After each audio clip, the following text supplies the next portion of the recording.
Oh my God.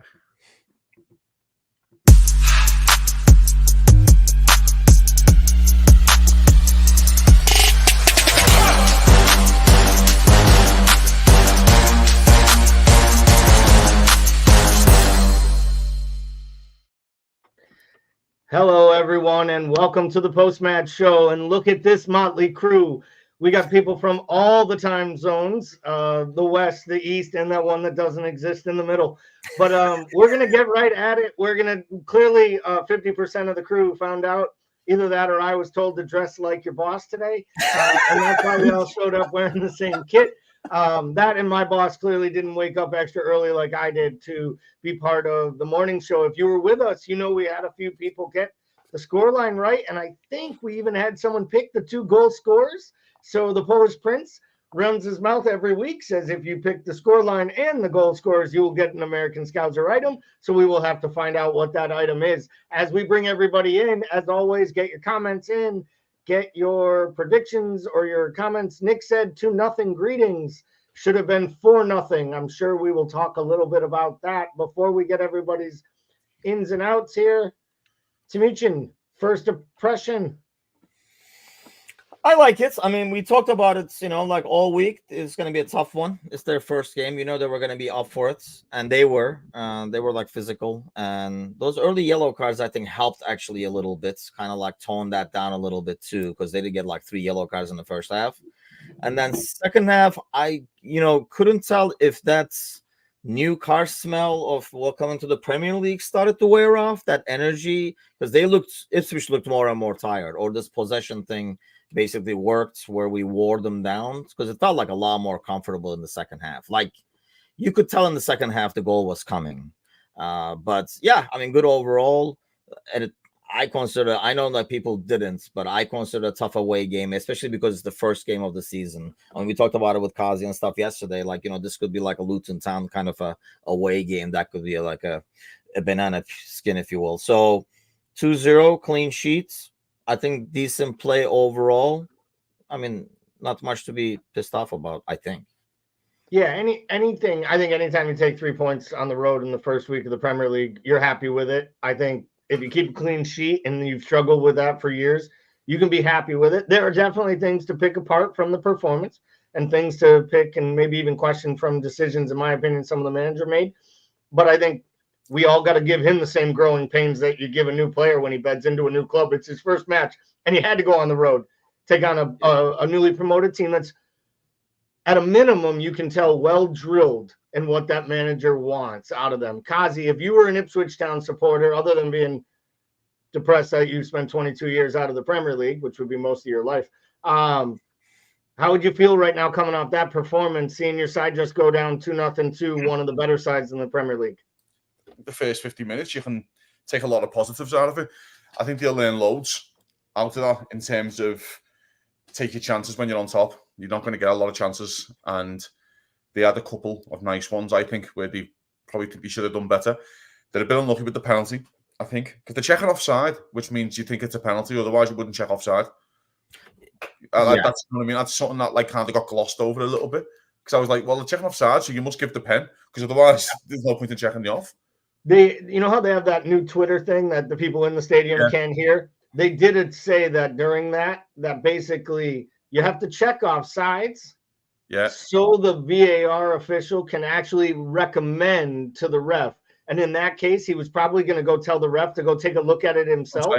Yeah, because it was at least clear and obvious there could have been a mistake.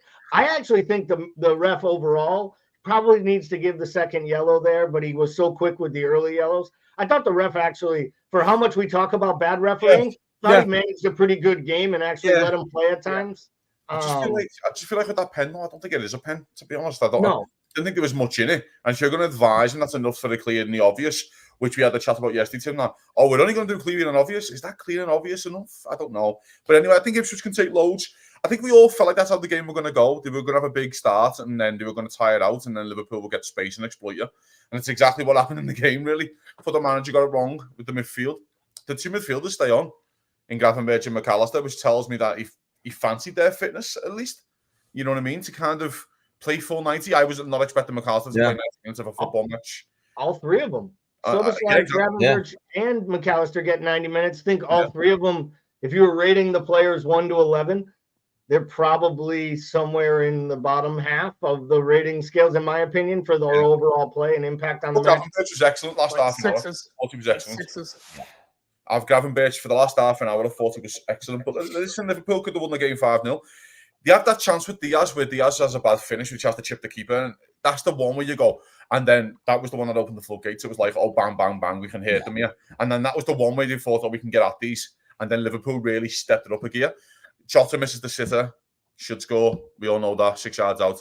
You put your life on. He'll do that, though. I mean, I'm not worried about Jota getting headers off Trent. In that spot, the fact he's in the right place, it's still right there. He just misses it. He knows it. And I almost feel like that spurns him on to make the great run and stay on side, waiting for his chance because he knows another one's coming. And when he gets it, he does his Jota thing and he finishes. Brian, I know you've been critical of Gravenberch and the pivot. You don't like McAllister. You didn't. So let's start there with you. Was it the defensive work today, Brian, or was it their inconsistent unbalance that they present at the back that you question or concerned about? The second right there, it was the inconsistent balance right there. I think that, like I said on the last comment right there, I think that putting Gravenberch back there with a real number 6, right, that's why I call it to put Endo in there to replace McAllister. I think that you probably could have had Gravenberch run a little bit more right there, or either opposite, pull Gravenberch, put Endo there. But either way, right there, you need a number 6 back there, and neither one of them are number 6s. And I think that was where you had to think. But I think the second half right there changed a lot right there when we brought Konate on, because Konate actually played better with the ball going out from the back than Kwanzaa did, and I think that changed a lot of a little bit of the thing. But I was concerned right there with that whole Gravenberch, Trent, and a Konate triangle there about how they would attack that. I mean, if I was McKenna, I would attack that whole entire triangle the entire time, because that's shaky beyond shaky in my opinion. Well, we're gonna get to the discussion about the center back, and we're gonna definitely talk about Trent. Jamie says disappointed the rest of the lads couldn't coordinate the Michael Owen final shirt. Well, what a segue. If we're going to talk about jerseys, we might as well talk about a few that are up for auction right now. You don't know, I don't know where you have been for the last week, but we are running a fundraiser currently, a campaign to raise funds for the 23 Foundation, the Jamie Carragher Foundation. We are over $4,000 on the way to our goal of $5,000. We have a silent auction that's currently running. There are a ton of items, including a Robertson jersey, Henderson, Diego Jota. They are all autographed, come with authentication. We have kits. We got some prints. We have additional autographed posters. So there's a lot of great items, all different priced. Even the 7-0 Manchester United autographed by Kara himself, official jersey, commemorating the smashing of United. I can't believe the bid is only at $150 for that. I assume someone has a Manchester United supporter in their life who they would love to see walk through the door. Maybe not walk in their home, but if they had to come to their home, they'd actually have to envision that in the viewing room or next to them as they sit at your pub in your man cave. So let's get the bids going. Bidding will end tonight at 8 Central, 9 Eastern. So get those bids in. We put the link in the chat. We'll have more social media posts throughout the day. There is also a GoFundMe, but we're really focused right now on upping the ante.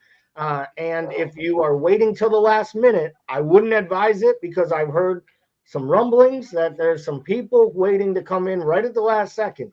So I'd get your bids in now, so you may stop them from bidding later if you outprice their top price or what they're willing to spend. So please, it supports a great cause. And, you know, as I like to say, bid early and bid often. So let me throw it to our center back,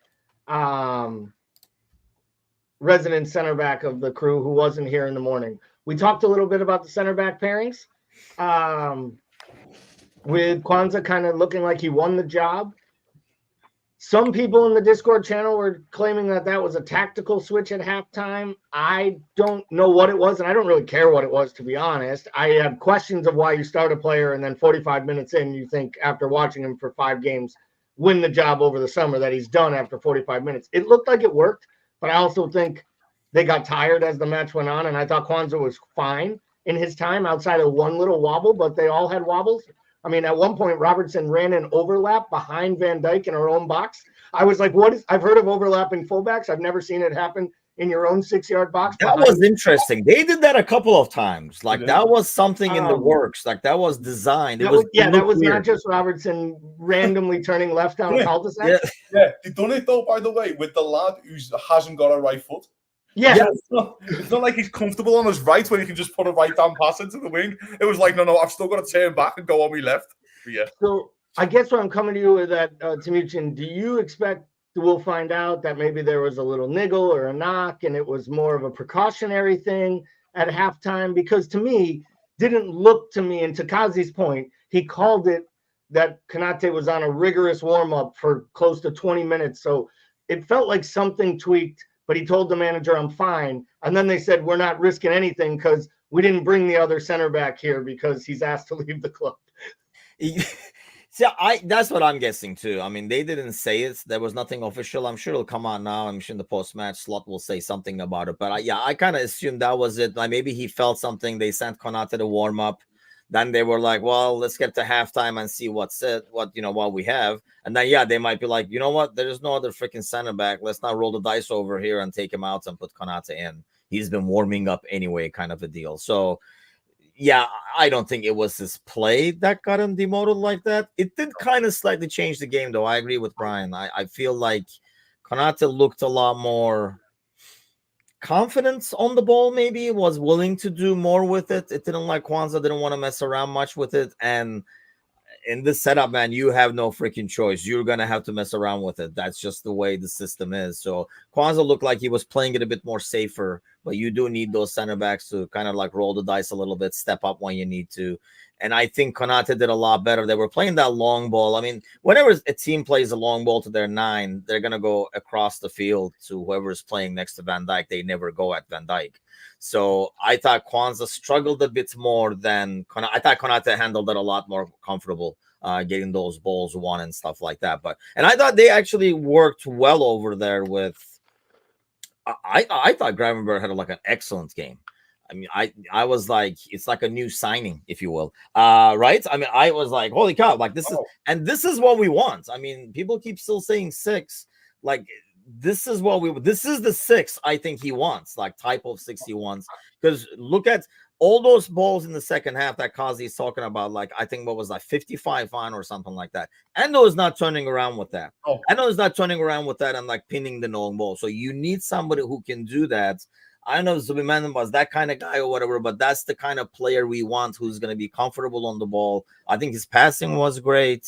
The only thing is, I know what you guys are talking about in terms of like not meshing really well, but how many times did Mack and Gravenberg play back there together? I really think down the road, the problem with this is great when we're playing once a week. Exactly. It's not what are we going to do when we have to rotate? Because I don't see an alternative to what we had out there today. Hence, we just lost so much. But we lost so much of McAllister's game with him playing back there. I mean, it's like even with Kazi was talking about on Discord, it's like he was just like getting beat, and it was just like he was second rate right there in a lot of those balls. I mean, so it's not his game to be playing back there in a double pivot. It's easy to have this chat. I think after Liverpool have won a football match, but I also think for the first hour, both of them were fucking awful, in my opinion. And then I thought Gravenberch is fantastic for the last half an hour. I think he's unbelievable. Actually, a few of the passes that he broke the lines with for Diaz and stuff like that was unbelievable. So I do think, but for the first hour, I thought they fucking both struggled. But fair play to them, they got it together. Do you know? And that's credit to them, by the way. And I want to give full credit to them. That was, you know what I mean? The managers trusted them to get it together. And I got that wrong. Yeah. I don't think the balance works going forward. As Tim said, we can do that week in, week out and game in every 3 days. I don't think it's going to work. I don't think the balance is there for that to work properly. But again, for the first hour, I thought they were awful. But I didn't think they were the only ones that were bad. I thought they were all pretty poor, to be honest. Yeah. I thought it was actually pretty darn good. I thought he won his battles against the lap really well. I don't think, the lap tried to bully him, and I thought he really stood to the challenge. He gets done by the lap one time in the first half. So I hope it is an injury, because I think he's harsh to be hooked, really. As good as Konate was, I still think it's harsh that he can be hooked. But yeah, I thought the midfield got it together. And he also trusted the midfield to play the full 90, which makes it interesting for me. I'm kind of thinking what the manager's thinking right now. He has 3 games until the international break. If that's his preferred midfield, you may as well just play them out, I suppose, and go, you're getting the week off, and get them to United. And go from United, I might start looking at the changes, but for the first 3 until the international, I want this to be my 3. And maybe I think that's going to be what we see with this team. And maybe Konate and Kwanzaa is a question mark. Maybe Tsimikas and Robertson eventually becomes a question mark, just from a play standpoint of how you look when others on the pitch. Because at times Robertson looked like he didn't sit comfortably with all of what he was being asked to do, at times. Especially, and at times he looked a liability defensively, like he was tired. It just didn't work. So it'll be interesting. But I think the front 3, like that midfield 3, I think right now, barring an injury, you just play this front 3 every minute until that international break, because it clearly works. Jota does work with the 2 kind of wingers. You know what you're getting out of Mo. Goal and he's invisible for 60 minutes, gets a goal and assist, pops up, goal and assist. And then could have had 2 goals, 2 assists. Trent could have had a couple of assists. And maybe even a goal of his own. On a better day, they probably score 4 or 5. And we're not even talking about really Gakpo getting into the game. We didn't even see Nunez come in. So it's a good sign for me. And even Szoboszlai popping up in some good spots, making late runs into the box. So I think I'm with you there. It'll be interesting to see how this goes. Let me ask you then, when you come out of this match, what's your biggest takeaway? Because we're coming up on when the next round of matches start. We figure we'll get people out of here to go watch the 10 o'clock games. Hopefully we can root for Arsenal to lose the first match of the year. How great would it be for Arteta to be put under some pressure, have to go on the road for some of these matches with a bad result to start. But I digress. Let's just take kind of one takeaway, whether it's from a coaching standpoint, a playing standpoint. Brian, I'll start with you. Clean sheet. That's what I wanted out of this, was a clean sheet. And, I think that, and I was so worried about the plan for the back that we saw right there. And I think about that to make cardiologist appointments through the rest of the season right there with watching that. But I think that just the ability to keep that right there goes a long ways. It's a good foundation for this start. Kazi, how about you? Any type of takeaway you have from this match? What you take out of it? What you want to see change? Anything? There's loads to take, I think, for the manager at least to improve on, but the one is Mo Salah, mate. You're going to start fucking asking for the new contract pretty darn sharp. Like, we've all resigned that he's going to leave Liverpool. Go and find me a right wing with a left foot, because there's about fucking 5 in the world. And when you get one who gets the goals and the numbers like he does, he doesn't look any signs like this is like dropping off, like this is getting worse. It's just a continuation of his fucking greatness, and it's getting to the stage where players can play longer and players can go longer, mate. And he looks in the shape of his life. He looks like the pre-season's done him a world of good. He looks so strong. I thought he was actually one of the main outlets in the first half where Liverpool were targeting that side that they could actually get in and behind. He looks fit. I just feel like we're going to get to the stage where we're going to all have a chat in November going, why are we letting this lad leave? Yeah. Jamie says Mo being Mo and his beautiful little daughter, not even 2, said Salah for the first time today. And knowing Jamie, I absolutely believe she said Salah. And I'll guarantee if she came on right now and said Salah, there's a better chance we understand her than if Jamie came on and said Salah, because there's no chance we understand that Irish lad. But in all seriousness, it wouldn't have mattered what she said at that moment after that goal and an assist. Jamie heard Salah. He heard the clearest version of Salah of all time. Smokey heard me say Salah and thought he was getting salad or something going on out there. So, Timuchin, your big takeaway from today.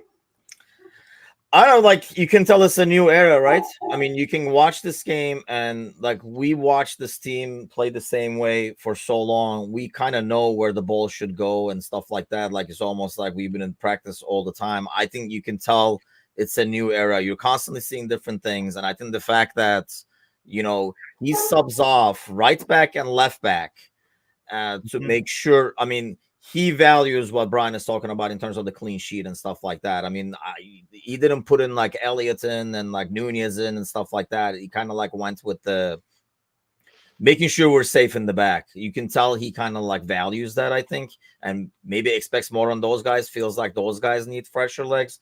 That's my biggest takeaway. Like, you are definitely watching a different team. You're definitely watching a different era. I think you can, like, anybody who knows the game, when they look out there, you can see so many things that they're like nothing like before. So, and I think that's pretty darn impressive, because it's been a month and a half. And I think that's what I like seeing the most. That's a lot of new stuff is implemented this fast. It helps to have world-class players to implement stuff. But how many times have we seen teams change managers and then things going downhill? Speaking of downhill, that dog is going ape shit back there for you.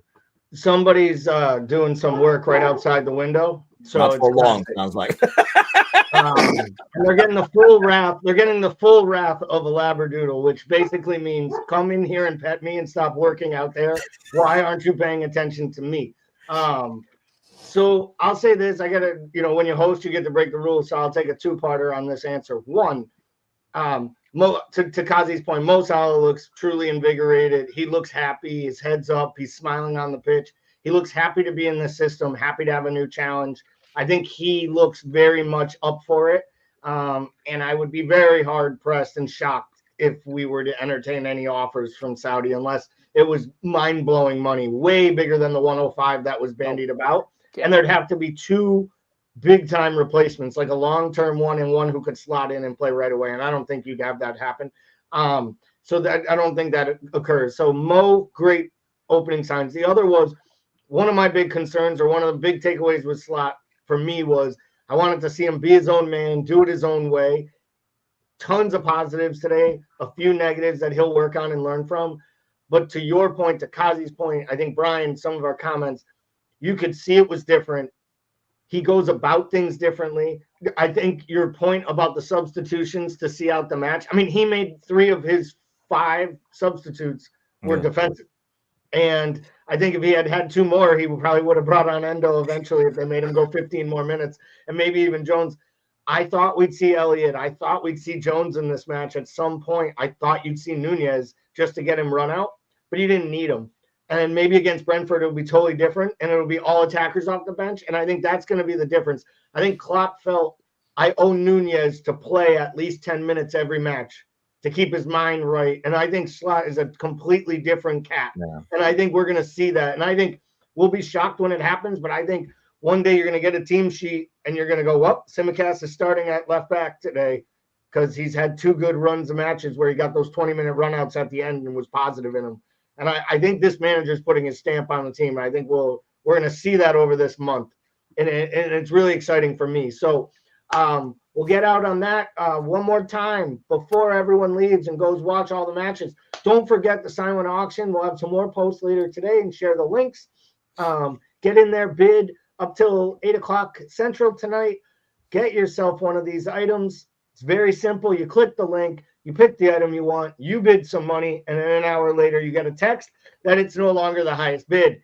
And then you have to come back and bid some more. It's that simple. 1, 2, 3, 4, 5, 6. Just keep the monies going up. And I'm not exactly sure what the next matches are. I know that there's like 5 of them at 10. So whether you're watching on Peacock and going to flip around, if you're Kazi and you're just going to watch the Toffees implode and start there and just march towards hopefully relegation. Anytime I can see James Milner score a pen against the Blues, I'm all in. It will be interesting. I will tell you that Brighton team is interesting because they're the only, right now they are rivaling Chelsea to try to have the largest squad in the entire Premier League. De Zerbi's sitting at Marseille going, I spent 3 years there. You bought 2 players, and both of them were retired guys from Liverpool. I leave, and you buy a whole new squad of South American stars. Someone explain this to me. But thank you for viewing, as always. Appreciate your comments. Go check out the pages. Don't forget to do all the likes, as Tamuchin would say, except for the one with the thumbs down. But don't forget to subscribe to the YouTube channel. Check us out Monday morning when the guys are back to go over all the headlines, talk to Premier League. We got a Premier League show this week. We got Monday and Thursday podcast. We will have a fantasy show to recap the first week of the fantasy. and all the other programs, Wednesday, Thursday, Friday. We just don't stop, people. So get on, subscribe, and we appreciate you as always, and we will see you soon. Sometime I'll find the outro.